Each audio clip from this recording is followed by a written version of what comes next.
So, 100,000 subscribers. That's pretty awesome. That's pretty awesome. Thank you guys so much for that. I just want to start this video off by saying I greatly appreciate all the support lately from everyone who's joined recently, everyone who's been here since the beginning or somewhere in the middle. I greatly appreciate every single one of you. And thank you very much for 100,000 subscribers. That's nuts. That's crazy. I've been literally racking my brain trying to figure out what I wanted to do for a 100,000 subscriber video or whatever. Normally I'm able to, okay, I'll do this, and but for some reason I couldn't put my finger on exactly what I wanted to do. So here's what I'm gonna do. Number one, this Sunday, the 15th, is gonna be a super mega live stream extravaganza celebration. It's gonna be either a 10, maybe even a 12-hour live stream this Sunday. So be on the lookout for that. I'll talk about it more as the weekend comes up. But this video, I want it to be somewhat special. A lot of people had suggested that I do, a video kind of about my life and about where I came from, how I got into YouTube, all that kind of stuff. And I thought that was a good idea. I thought that was a very good idea. A couple people said draw my life. I'd kind of rather talk my life than draw my life. So that's kind of what we're gonna do here today. So strap in, get comfortable. This is probably gonna be a pretty long video.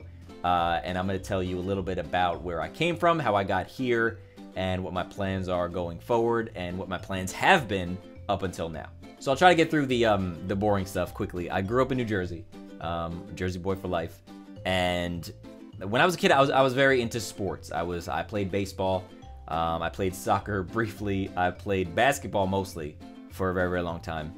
And when I was younger, I always knew that I wanted to be in the entertainment business in some way, shape, or form. I was that kid that was always like dancing around the kitchen and telling jokes and all that kind of crazy stuff. I was quite a handful. As a little Denk was a little handful. But as I got older and I got into middle school, I started making new friends and people who kind of shared my interest of theater and music and all that kind of stuff. In middle school, it came down to this one very specific day, and I will always remember this day, probably for the rest of my life. The basketball tryouts and the theater program tryouts were on the same day. And I very much wanted to be on the basketball team. But I've been talking to my friends and stuff, and they were like, man, you really should try the theater programs, all kind of stuff. I was like, yeah, maybe, I like that stuff, but, I want to play basketball. And I came home, and I told my mom, I was like, Mom, there's basketball tryouts tomorrow, but there's also tryouts for the play, like the school play. I was like, I think I'm gonna try out for the play. And my mom was like, okay, Chris. Like, she even tells me to this day that she had, not that she had no faith in me, but she said, like, I did not expect that to come out of your mouth, because I've been playing basketball for so long. I loved basketball my entire life, and then all of a sudden, I'm trying out for the school play. Long story short, I tried out for the play, and I got the lead. I was Daddy Warbucks in a theatrical presentation of Annie in 8th grade, which was a great experience. Looking back, I probably wouldn't want to watch that back though, because that was like the first time I've ever sang in front of an audience or did anything in front of a really big audience. After that though, I was hooked. Whether it was school talent shows or the school chorus and all that kind of stuff. I was very much into the plays, and my senior year of high school, I was the lead in the production of Seussical that we did. I was doing all right. I was doing all right through high school as far as the plays and all that kind of stuff went. And a lot of people ask me, like, oh, if you were in the chorus and in the plays and stuff, you must have been bullied you must have been bullied in high school. And honestly, I was surrounded by such a great group of friends that shared this same passion and excitement for the things that I did, to where that was never really a problem for me. And I get asked a lot, I get bullied, what should I do? I know I'm absolutely going off track. Surround yourself with people who share the same interest as you, people who make you happy, people who make you feel good about yourself. Getting back on track. So, senior year of high school, me and my friend Jesse got contacted by one of the girls who actually went to our school, was trying to get into the music business. And she's like, I need background dancers for my music career and stuff. And we were kind of like, that could be kind of cool, you know what I mean? So while we were still in high school, we would drive back and forth from Philadelphia to Jersey to Philly to Jersey at least 3-4 times a week, rehearsing with them, putting shows together, all that kind of stuff. And it was getting towards the end of my senior year, and I told my mom, I was like, Mom, I don't think I'm gonna go to college. And she's like, well, what do you want to do? I was like, I want to be an entertainer. She's like, well, what, what does that mean specifically? I was like, I don't really know exactly what it means, but I want to do it, and I know I can do it, and I'm gonna do it. So that's that. And believe it or not, my mom was very, very supportive of that. She knew that I was very passionate. She knew that I meant what I said, and she supported me 100%. So we had been doing that for a few months, and we're getting ready to graduate and all that kind of stuff, and we barely graduated, man. We missed classes, we missed school because we were so dedicated to what we were trying to do, you know what I mean? Like, we legit almost did not graduate. So we're getting down to the wire, we're getting ready to graduate, and we get contacted by another one of our friends from out in Philly who was working with a few, local artists out in Philly. And they were like, you know what? We need some permanent performers. We're gonna go on tour. You get paid for rehearsals, all this kind of stuff. So hearing that, still in high school, hearing that, oh shit, we're about to go out to Philly and we're gonna get paid and all this kind of stuff, we were like absolutely blown away. So 2 or 3 weeks after I graduated high school, I moved out of my mom's house and we moved to Philly. And we were thrust into this situation that, looking back, I mean, it's one of those decisions that we made, like that. We were young, we were kind of stupid without really thinking about it. We did not end up getting paid. We did not end up going up on tours, but we did get a lot of really cool experience, kind of learning how the entertainment business worked, like from the inside out, instead of kind of just always watching it from the outside. But we were doing it, you know what I mean? Like, we were all about it. It didn't matter we weren't getting paid. It didn't matter that things that were promised to us didn't necessarily happen right away. I was 100% okay with being out there and doing what at the time I really loved to do. As we went on, a few months later, we did a lot of great shows, did a lot of stuff, got a lot of experience performing in front of people, in front of big crowds, all that kind of stuff. And me and a lot of the other guys there formed such a really good friendship and really good bond that one day we were kind of like, you know what, why don't we do like a group? Why don't we do like a music group, or like a boy band, if you will, if you really want to call it that, which you probably can. And a lot of people do. And it's something I'm not ashamed of. I'm absolutely not ashamed of it all, because it was by far one of the best experiences of my life. So we were like, you know what? Let's do it. Let's form a group. This and that, all this kind of stuff. We were called Odyssey. That was the name of our group. And right off the bat, we started doing some really, really great stuff. We were a group for maybe almost a year, maybe not even a year. And we auditioned for America's Got Talent, Season 2 on NBC. And we made it. We made it to the top 25 on America's Got Talent, Season 2. We were on the show, all that kind of stuff. If you want to go back and search for it, you can probably find it. I'm not going to leave you the link. I'm going to make you look for that shit. But it's there. And that was a great experience. And then, a year or so after that, we signed a contract with Six Flags. And we had our own stage. We had our own setup, all this stuff. We performed 3 times a day, 5 days a week at Six Flags. Getting paid, getting performance experience. We opened for Danity Kane, we opened for Boys to Men, we opened for Flo Rida. We did a lot of just like really, really incredible stuff. And we were like really riding high for a long time. It was just one of the greatest experiences of my life by far. Living out on my own, being surrounded and working with friends and people you trust, and being able to do something that you love and something you're passionate about. Like, at that point, I really couldn't ask for more. The unfortunate part, and it happens in a lot of groups, is that we weren't necessarily handled the best from a management standpoint. We had managers, we had people that kind of not controlled our career, but, helped push us forward, progress us forward. It got to a point where we were not progressing forward anymore. And like I said, we did some really great stuff, and we really should have been, and this might come off kind of shitty, but like we really should have been more popular than we were.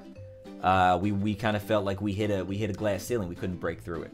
And that started causing frustration, and a couple other things got added to the mix, and I was actually the first one that decided that I think it's time for me to step away from the group.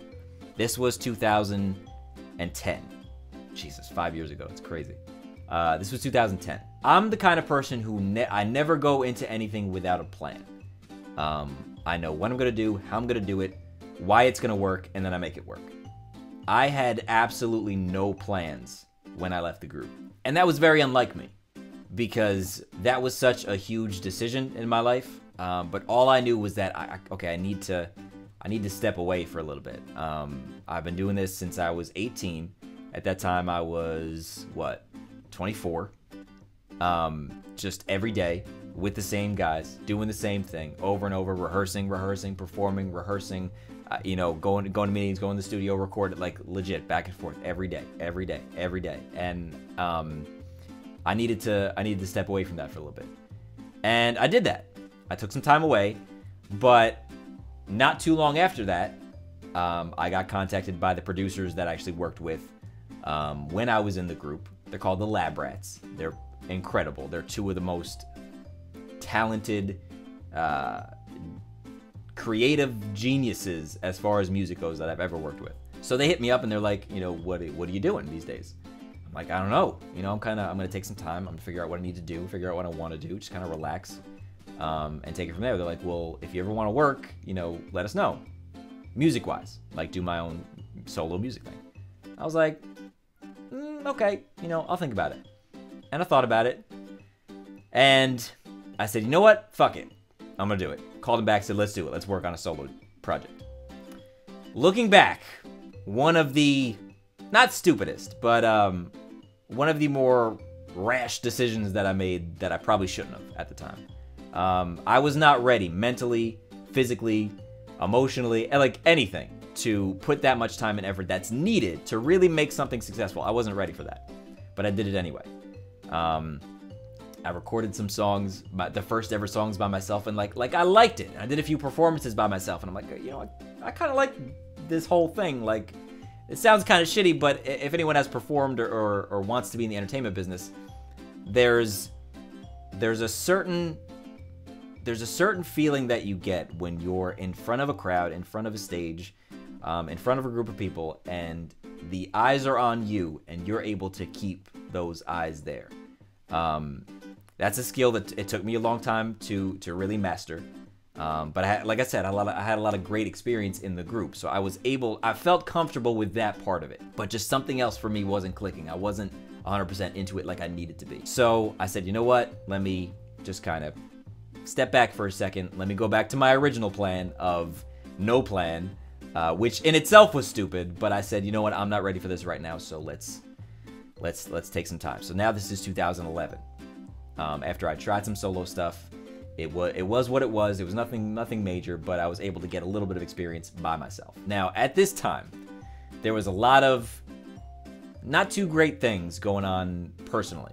I was in a relationship that was just bad, just very negative, not good for anyone involved. It was kind of like living with a roommate, but calling yourselves boyfriend and girlfriend. There was no connection anymore. It was kind of dying off. But at that point, we'd been together for like 4 or 5 years, and I kind of felt like I was stuck in that. Lo and behold, 2012, actually kind of late 2011 into early mid 2012, I stumble upon YouTube. I created a YouTube channel called youtube.com/dankops. Why did I call it Dankops? Because my original plan, looking back again, another stupid ass plan, was that I was just gonna do just videos about Call of Duty Black Ops. So I was like, Black Ops, my nickname has been Denk since I was a kid. Dank Ops, Black Ops, oh, it makes sense. It sounds great. That's why the channel is called Dankops, for anyone that might have been wondering that. Now, I'd always had a passion for video games. Even in the group, when we were performing at Six Flags, we had our own trailer, and in the trailer we had a PS2 set up, and we would play in between shows, in between sets, all that stuff. Going back to when I was a kid, I'd come home from school, you know, if I'm done hanging out with my friends or whatever, I would play video games. It's always been a hobby of mine. Always something that for me is all about just kind of, it's what I did at the end of the day when the day was done and I wanted to tune everything else out and just kind of relax, unwind. It's always been like that for me. And around this time, 2012, I really started to discover, wow, this whole video games on YouTube thing is starting to become pretty popular. Like, I might be able to do this. I had obviously experience in front of a microphone. I had experience with voice acting a little bit, which I didn't really touch on too much, but we can come back to that at another time. During that time, also, after I kind of tried my hand at solo music for a little bit, I also started a voiceover business, which is what I've been doing up until recently, until I've been able to do this kind of a lot more consistently. Anyway, so I got into YouTube, the YouTube gaming side. Now, a lot of people ask why. You know, why did I get into YouTube gaming? And honestly, I wanted a platform to, in some way, shape, or form, continue doing the things that I had been doing all those years before. At the end of the day, and for some people, maybe, you know, this might not click for them, and it might not make sense, and they might not understand why I say it. At the end of the day, it's not about video games. It's not even really about videos. It's just about having a platform to speak, to get things off my chest and off my mind, and to entertain, most importantly. That's what YouTube is for me. It's never, and again, this might sound weird, it's never been about, oh my God, I love video games so much that I want to make that my career. It was never that. It was always like, wow, this is really cool. You know, I discovered that people do this. You just put video game footage up and you can kind of just talk over it, and, you know, people watch and listen, all kind of stuff. Like, this is really cool. That's what it was. And I said, okay, you know, I want to use this as a platform to be able to continue to do what I'm doing. From there, I opened a vlog channel, and I eventually opened a music channel, which is starting to come back into the mix very soon. The point of all this is that YouTube, for me, has always been an avenue to entertain. Period. That's it. My goal as a kid, as an adult, up to this day, has been to be an entertainer. To just be able to, whether it's sitting in front of a camera talking, whether it's sitting in front of a microphone talking, whether it's on a stage running and jumping around and singing and dancing, doing whatever in front of how many people, or whether it's doing, you know, a film or a TV show, whatever, a web show, whatever it is, that's what it's always been about for me. That is what I'm passionate about. That is why I feel I was put on this earth. To be able to create something for someone to either watch or listen to and be able to forget about their day, forget about what they're doing, forget about what's bothering them, and just enjoy those few moments of it, whether it's a video or a song or whatever it is. Since day one, that's been the end-all be-all for me. And what I hope to do, what my aspirations are going forward, is to be able to turn this pretty decent YouTube success that we've had so far, and that I owe to all of you for all your support, to turn this into more of a mainstream career. Movies, TV, music, all that stuff. To turn this platform of creating content for YouTube into a more, like I said, mainstream entertainment career. That's been the goal since before I started, since I was a kid. That's been the goal. And like I said, because of the support from all of you, and we're starting to build up this whole brand and this whole situation, and you know, the bigger we grow, the more accomplishments we get, the more we achieve, the easier that's going to be. So that is, for the most part, that's, long story short, the story of the Denk. And I'm sure I probably left out 1,000 things that I'm going to think about later and kick myself for not mentioning. But that's how I got from kid who loved entertaining, you know, to a guy who was just in a boy band into where we are now. And here I sit in front of you just blabbing about my life because I just hit 100,000 subscribers, which is crazy. And I cannot thank you guys enough for all your support. So where do we go from here? Well, youtube.com/DenkOps, the 100K channel that you're currently viewing, will continue on as normal, as planned. youtube.com/DenkVlogs is going to be very more active going forward. That's my vlog channel. That's going to be more about life stuff, behind the scenes stuff, advice, just random skits and rants and all that kind of stuff. Really, not too much video game stuff. Probably no video game stuff on there. This is, you know, youtube.com/DenkOps is more of the gaming, entertainment, nerd culture stuff that I really enjoy as hobbies kind of thing. Denk Vlogs is kind of gonna step over that line into more of a personal career goals, things that will occur outside of YouTube, all that kind of stuff. And youtube.com/ChrisDenkerMusic, that speaks for itself. And that will also be updated in the very, very near future. So, I guess that's it. That's the story. I appreciate you guys sticking around for this long-ass video. I wanted to do something different and somewhat special and kind of give you guys a more personal look at who I am, where I came from, what I'm doing, and more importantly, what I'm trying to do. And I truly hope that you all will continue to follow and support and stick with me on this journey. Because when I call it a journey, I call it that for a reason. This is not the finish line by any means. When I say we're just getting started, believe me when I say it, because we haven't even scratched the surface of things that I really, really want to be able to accomplish, not only on YouTube, but beyond YouTube. So 100,000 subscribers, I cannot thank you guys enough. This is a great accomplishment, and from the bottom of my heart, I truly, truly do appreciate every single one of you.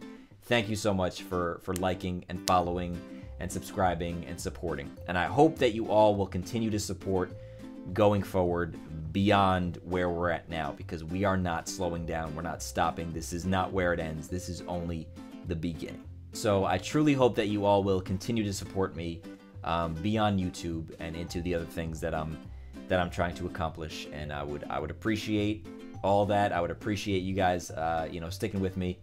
And we've come this far, but we've only just gotten started. So thank you guys very much. Like I always say, be sure to leave a like on this video, subscribe now for more. The takeover has begun, people, and we're just getting started. Thank you guys for watching, and I'll see you soon.